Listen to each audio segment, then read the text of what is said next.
So today we are riding in our friend's 2004 Subaru WRX, just like our cars. This is our friend Ian's car. He has a bunch of stuff done to it, so it's going to be a very fun time at reviewing this car today. So our cars, mine and Ian's, look pretty much the same, right? Wingless, blue, 04. Interior is pretty much the same. But this one has way more stuff done to it. Under the hood is where the biggest difference is. This thing is completely did up as much as you can up until pretty much a built block and a bigger turbo. I know this car is on an STI Turbo, which is slightly bigger than the TD04 that comes stock in the 04 WRX. And as you guys will be able to tell from all the lovely noises, this thing is not stock at all. Right now this car is running a full Invidia exhaust and it sounds perfect. He has two types of setups for this car. Right now it's on the summer setup where it's lowered and wingless.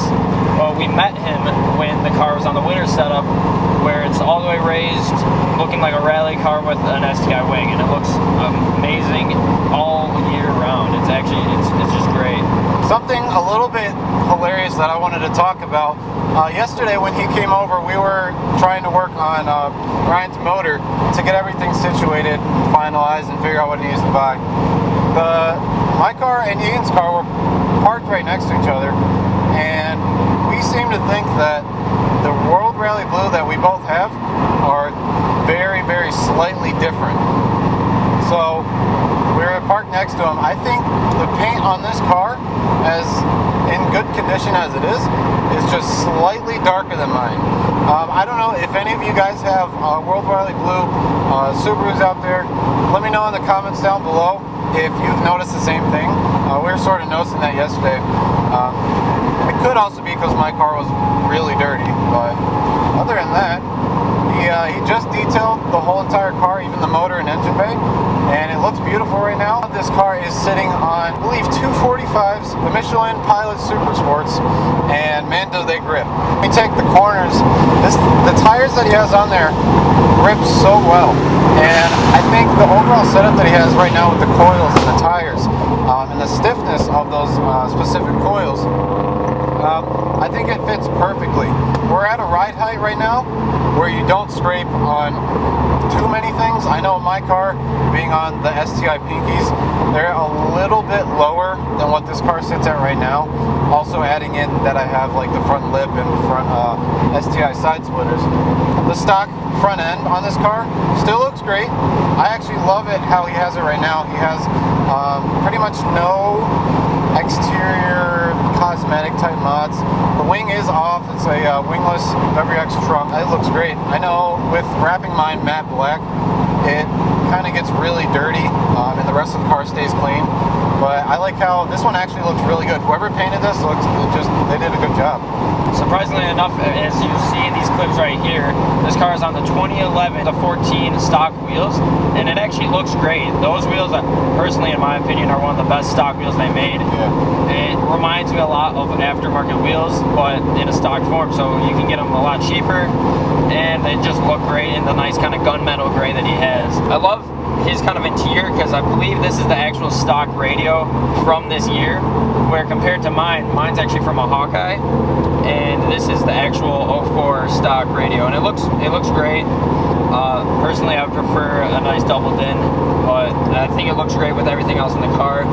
One of my favorite things that not many people notice is he has the JDM Hazard Button, which the normal one's a black button with a red triangle on it. This one's a red button with a white triangle. I just love it. It's a nice little touch.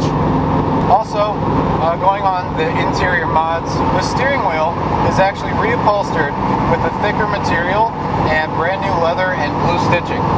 It also comes with the directional little blue circle, kind of like what race wheels have. And I love it. I kind of want to do it to mine now. It gives you a much thicker feel, and the fabric and all the leather that they use, it is completely it just feels real. It feels like it looks amazing. Yeah, it really looks great.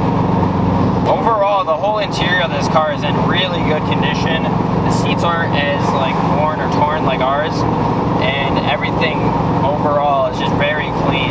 And it's really impressive impressive for a car this year. Another thing that this car has, which is pretty rare for manual transmission cars, it has auto start. Mine has auto start, but the way that you have to do mine is kind of complicated. It takes a little bit too long. You have to set it up for when the next time you want to use it, being that it's stick and you have to leave it neutral and such. The way that he does this on his key fob, you just start it like any remote start car. You don't have to prep anything. You don't have to like do anything with the ECU or anything. You just click it and it turns on. Unlike mine, where you got to set it up, and it kind of gets annoying after a while because you'll want to like go to auto start your car and you're like, well, crap, I forgot to set it up the last time I got out of the car. Another cool thing, which I kind of find funny, is he has right next to my feet, there's a fire extinguisher. And I don't know if that's just because it's a Subaru or what, but Ian, I guess props, man. It's a nice fire extinguisher. Boom! I just changed shirts and I changed shirts too, yeah. Okay, well it was getting hot, so you know. Now Ryan is taking over. Yep. And he's going to tell you everything that he feels about the car and what he likes. Yeah, pretty much. Besides just the fun of driving it, everything pretty much feels the same for me.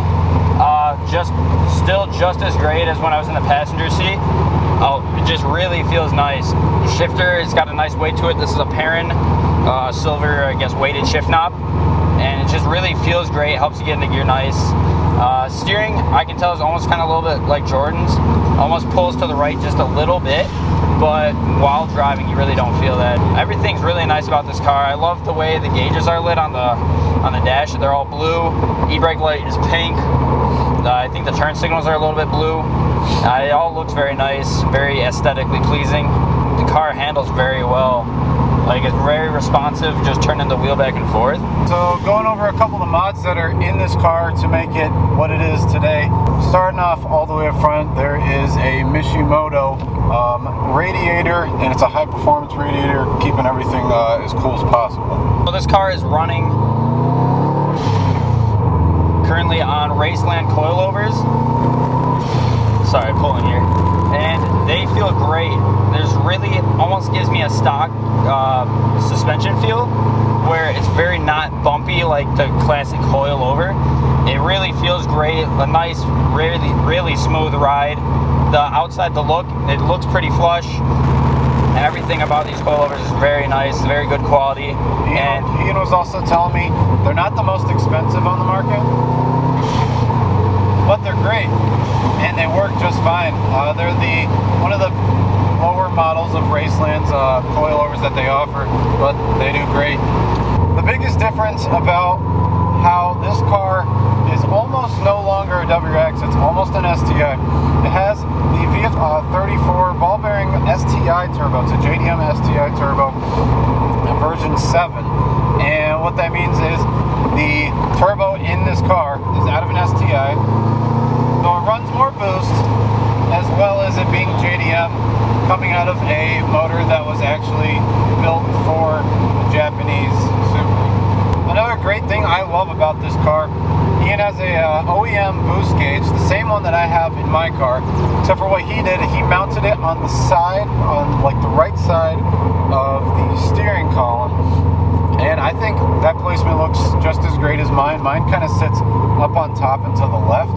His sits more towards the right side. And either way, you get a great view of your boost gauge, and you can really keep an eye on it a lot easier than if you didn't have one at all.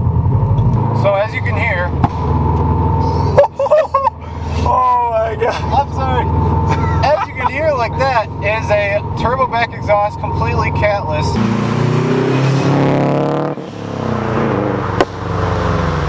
It's an Invidia N1, and there's also catless up pipe as well. There are no cats on this car. From what I can see, there is only one muffler in the back, and it's the burnt blue tip version, which I really like. I have it on my car.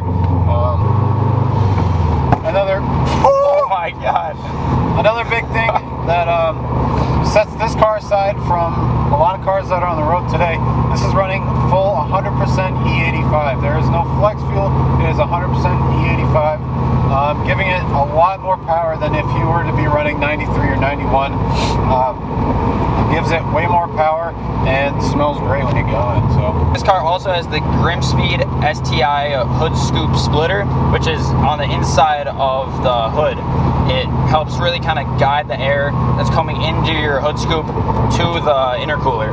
And yes, it would go there without that, but this gives it a little bit more of like some, yeah, it's got more of a weather stripping there that helps seal it right to that intercooler and gets pretty much as much air as you can as possible when driving.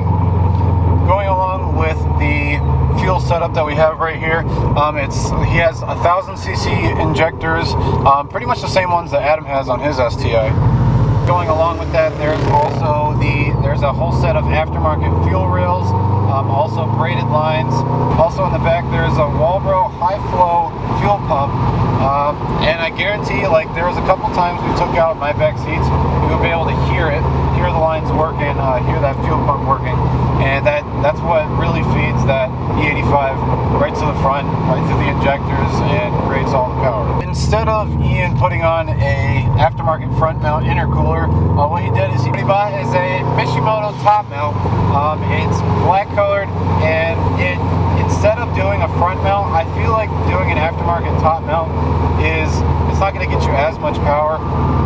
But what it does is sometimes, I know some people don't really like the brace face look with the big front mount inside of these, because what they do is they kind of really have to shove the front mount in there. The bumper kind of sits right on it, and sometimes it's kind of hard to get it flush, and it just sometimes doesn't work out the way that you want it to.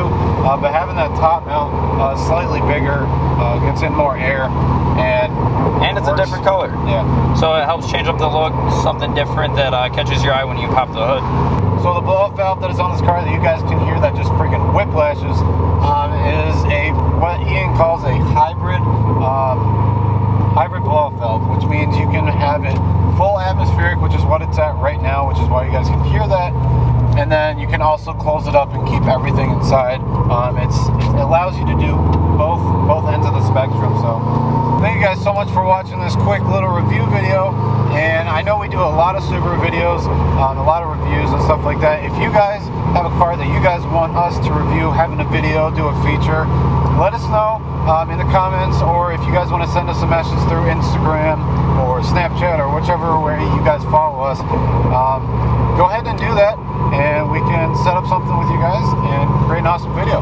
Huge thanks to Ian. We'll put his Instagram right on the bottom of the screen here for letting us drive his car, and he's actually not even with us right now. He let us take it back to my house, and like while he helps some other people with their cars. So really appreciate him doing that. It's really trusting of him, and obviously we're gonna take good care of him, even fill him up with a little bit of E85. But thank you guys again so much for watching this video. Be sure to like and subscribe if you haven't already, and click one of the 2 videos at the end to keep watching our stuff. And peace out and stay wicked.